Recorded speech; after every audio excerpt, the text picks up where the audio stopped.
You know, it always amazes me how controversial language could be, and the way people conflict over what meaning is. So let's look at the words progressive and regressive. Alright, if you're like me, you took a phonics class in elementary school. And in those classes we learned that there are suffixes and prefixes. Prefixes come before in a word, and suffixes come after. And there's such a thing as called inflexes as well. Inflexes are what's in the middle of a word. And in the word progressive and regressive, the middle of the word is gres. In Latin, this means to step. So in the case of progressive, means to step forward, and regressive means to step backwards. So look, here's the prefix pro. It's a prefix indicating favor for some system or party. So it means to move forward. Re means again or backward. So in other words, and then the words progressive, we add the suffix iv to make it an adjective. So here are antonyms for the adjective regressive.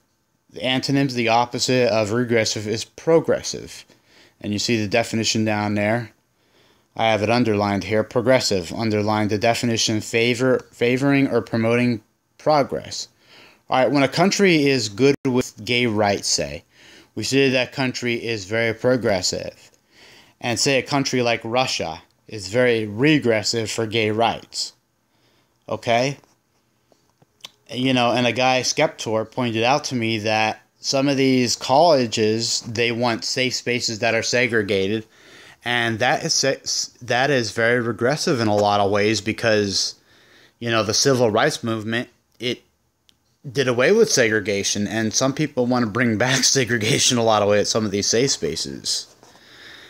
And I thought I'd throw this in here. You know, the Washington Post has an article about how colleges do not, you know, indoctrinate college students into being liberals or Marxists or anything like that. You know, when 32% of first-year students and 31% of seniors identify themselves as Democrats, it's safe to say that institutions of learning aren't turning elephants into donkeys. You know, there's a lot of conflict over what social justice means.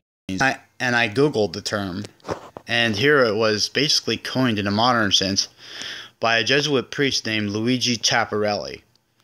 And it wasn't really a bad thing. I mean, go back 5 years. You know, to the year 2011, or say to 2009, or even 2005. Can you imagine if you could talk to yourself in those years and ask yourself, is social justice a good thing? You'd be like, what the hell is social justice? And you would probably think to yourself, well, it sounds like a good thing. It's only in a modern sense that today that we think of it as a bad thing, or some people think of it as a bad thing.